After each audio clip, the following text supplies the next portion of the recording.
नमस्कार दोस्तों। अब ये बात मतलब आपको इतनी भी हिस्ट्री पढ़ने की ज़रूरत नहीं है कि भाई ये जो इन्वेडर आए थे, खास करके ये जो मुस्लिम शासक की बात है, उन्होंने इंडिया की ग्लोरी देखी, उनसे ये देखा नहीं गया। और फिर उन्होंने जहाँ जहाँ पर इंडिया प्राउड फील करता था, या फिर कहे कि जहाँ जहाँ सिचुएशन ऐसी थी जहाँ पर इंडियंस को सबसे ज़्यादा प्राउड फील होता था, जैसे कि हमारे मंदिर, हमारी पुस्तकें, हमारी जो ग्रंथ थे, उसको जलाया गया, मंदिर को तोड़ा गया, और मंदिर को तोड़कर उस पर मस्जिदें बनाई गई। राम मंदिर है, अगर आपको फिर भी अगर एक एग्जांपल देखना है तो कुतुब मीनार जाकर देखिए। इसके नीचे लिखा गया है कि यहाँ पर इतने हिंदू मंदिर और इतने जैन मंदिर तोड़कर ये जो कुतुब मीनार बनाया गया है। और ज़रा आप देखिए, सिचुएशन ऐसी है कि उनको मतलब इतना हमें ह्यूमिलेट करना था कि कुतुब मीनार वहाँ जहाँ पर चलने की जगह है, वहाँ पर हमारे देवी देवताओं की जो निकली हुई, वहाँ से जो मूर्तियाँ निकली थी या फिर जो तस्वीरें निकली थी वो वहाँ पर रखी गई है, जिससे हम रोज़ वहाँ पर चले और फिर वो हमारे पैरों के नीचे आए। इस लेवल की क्रूरता, मतलब मारने काटने की बात तो ठीक है, लेकिन ये सदियों तक अभी भी ये चल रहा है। तो यहाँ पर बिल्कुल सच बात हो रही है कि आए कितने हजार मंदिर, 40,000 नंबर आ रहा है कि इतने मंदिर तोड़कर वहाँ पर मस्जिदें बनाई गई। इसी के साथ ही वीडियो शुरू करते हैं। गिनती के आते थे पठान भाईजान घोड़े पे चढ़ के, और सदियों हुकूमत करके हमें नेस्तो नाबूद करके गए, लूट के कहते दिल्ली लूटी गई। दिल्ली किसकी थी? दिल्ली मेरी थी। दिल्ली सब कॉन्टिनेंट की थी। कितनी दफा पठान भाइयों ने लूटी, ये आप गूगल कर लें, आप अगर आपको नहीं पता तो। दिल्ली लूटने आते थे, लाहौर लूटने आते थे। किस चीज का फायदा उठाते थे? कि Hindu religion non violent. Bharat के हवाले से, मंदिर के हवाले से प्यार और मोहब्बत, लव और हार्मनी का मैसेज लेकर आया हूं इस जगह पे। 9,000 साल पहले रामलीला, जो भारत का, जो हिंदुओं का एक बहुत बड़ा सेक्रेड एक पर्सनैलिटी है, उनका जन्म हुआ 9,000 साल पहले। अब इस पॉइंट पे कैसे पहुंचे गए कि यहां पे पहले राम मंदिर था, मस्जिद बाद में बनी। पहले तो हाई कोर्ट ऑफ इलाहाबाद ने फैसला किया, उसके बाद सुप्रीम कोर्ट ऑफ इंडिया ने 90,000 डॉक्यूमेंट्स एज एन एविडेंस 8 जबानों में उनको पढ़ा, और उन्होंने कहा कि नहीं, यहां राम की, यहां उनका जन्मभूमि उनकी है। ठीक, आपको 25 किलोमीटर के फासले पे जमीन की मस्जिद की जगह दे दी गई। मैं जब रिसर्च इस पे कर रहा था, मुझे यह भी देखने में इत्तेफाक हुआ कि वहां उस मस्जिद के जो इंचार्ज हैं शेख साहब, वो भी बीजेपी से उनका रिलेशनशिप है। तो यहां ये चीज खत्म हो जाती है कि बीजेपी हिंदुओं की जमात है और सिर्फ मुसलमानों के लिए वो ज्यादती करती है। अब दूसरा मैं ये बताना चाहूंगा कि इस झगड़े के अंदर बाबरी मस्जिद के 2,000 से ज्यादा लोग मारे जा चुके हैं।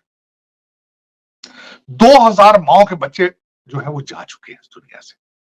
अब मजीद इसके ऊपर कितने लोग आप मारना चाहते हैं, ये क्वेश्चन मार्क है। इसका फायदा इन्वेडर्स ने कैसे उठाया कि कोई हिंदू मजहब जो था वो नॉन वायलेंट मजहब था। गिनती के आते थे पठान भाईजान घोड़े पे चढ़ के, और सदियों हुकूमत करके हमें नेस्तो नाबूद करके गए, लूट के कहते दिल्ली लूटी गई। दिल्ली किसकी थी? दिल्ली मेरी थी। दिल्ली सब कॉन्टिनेंट की थी। कितनी दफा पठान भाइयों ने लूटी, ये आप गूगल कर लें, आप अगर आपको नहीं पता तो। दिल्ली लूटने आते थे, लाहौर लूटने आते थे। किस चीज का फायदा उठाते थे?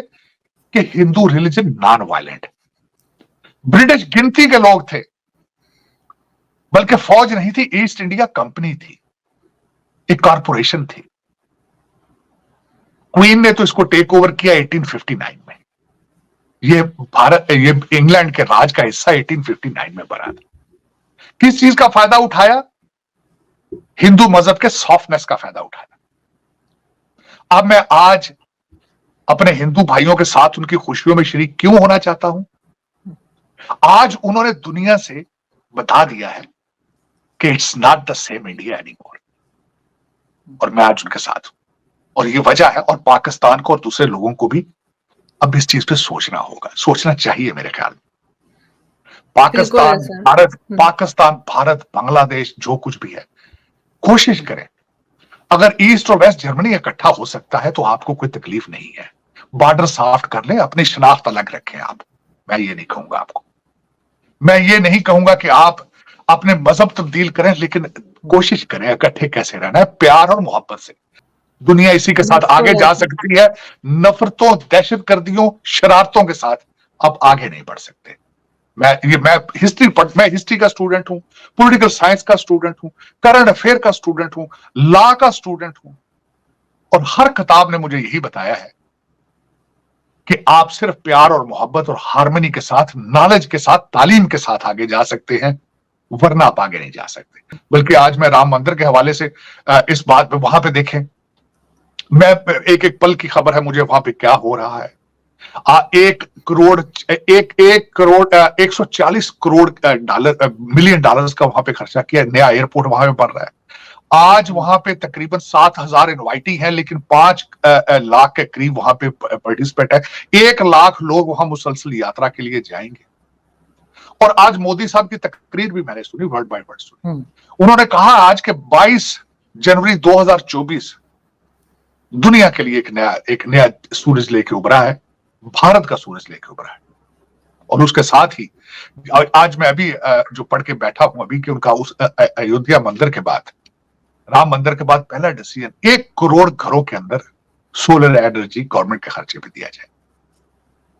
तो मैं ये समझता हूं कि वाकई ही भारत इज राइजिंग, और मेरी ये कोशिश होगी कि सब कॉन्टिनेंट, सारा सब कॉन्टिनेंट भारत के साथ राइज करे।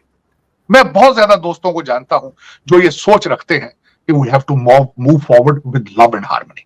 तो ये मैं खासकर आज मैंने कल गया अपने हिंदू दोस्तों के साथ, मैंने वहां उनके साथ सेलिब्रेट किया, उनके साथ उनको मुबारकबादें दी उनको, मैं इसमें कोई हर्ज नहीं। आपको भी चाहिए, मैं यही कहूंगा कि देखें। और दूसरा, गूगल करके देखें, मैं उस पर ज्यादा मुस्तनद बात तो नहीं है, लेकिन एक इंफॉर्मेशन है कि जब हमारे पठान भाई आए तो 60,000 मंदिरों को उन्होंने डिस्ट्रॉय किया था यहाँ। तो और दूसरी बात यह है कि जब हागिया सोफिया टर्की के अंदर आप उसको चर्च को तोड़ के मस्जिद बना लेते हैं, तो आज क्रिश्चियन आपके साथ हालते जंग में नहीं है, वो भी बर्दाश्त कर रहे हैं। आगे चले, पीछे नहीं जाना, हमने आगे जाना है। तो इसमें यही मेरा यही मशवरा होगा कि अब एक दूसरे, हम एक सरजमीन की औलाद है, चाहे जैसे भी हुए आप मुसलमान, चाहे जो कुछ भी हुआ है वो माजी है। अब आगे चलने के लिए इस वक्त जरूरत है, आपको तालीम की जरूरत है। आप कोशिश करें, भारत के साथ ट्रेड शुरू करें, अपने रिलेशनशिप बेहतर करें, सीखने की कोशिश करें उनसे बिजनेस। सर, हमारी गवर्नमेंट ने तो आज फिर एतराज कर दिया, आज फिर एक बार जो है वो राम मंदिर के ऊपर स्टेटमेंट दे दिया, उनको नहीं देना चाहिए था। आरजू मैंने डान की, मुझे किसी ने भेजी है वो किसी ने। लेकिन देखें, वजह यह है कि मजहब के ऊपर कैपिटलाइज करना होता है, अपॉर्चुनिटी, कारोबार है, इलेक्शन है। आज आप उसकी बात कर रहे हैं, CNN ने इसके खिलाफ बड़ा गलत प्रोपेगेंडा किया है, BBC ने इसके खिलाफ बहुत कुछ लिखा है, कई लोगों ने लिखा कि ये मोदी साहब की ताजपोशी है, कई लोगों ने लिखा है ये इलेक्शन है सारा। ठीक है, जैसे भी है, लेकिन मुझे पता है कि मोदी साहब की लिस्ट बहुत लंबी है जो अकम्प्लिश उन्होंने किया है भारत के अंदर। उनका इलेक्शन जो है इस राम मंदिर के बगैर भी उन्होंने जीत जाना था, स्वीप करना था, मुझे पता है इस बात। लेकिन ये कि चले, हर एक बंदे का एंगल अलग है, हर एक बंदे का लेंस अलग है।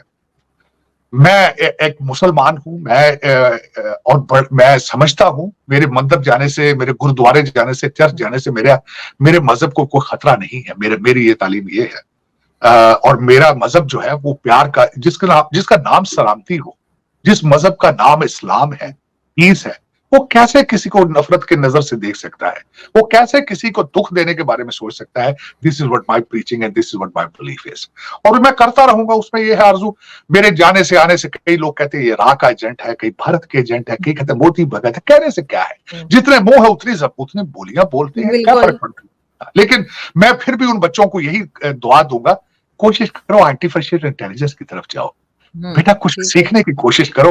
उर्दू में ट्वीट छोड़ो, ट्वीट के साथ रोटी नहीं मिलेगी। इनको सारे जिहाद के सबक देने वाले के सबके बच्चे लंदन में पढ़ रहे हैं। बेटा कुछ आंखें खोलो, अपनी कोशिश करो, नफरतें कम करो, अगर हो सके तो प्यार मोहब्बत की बात करो, तालीम की बात करो।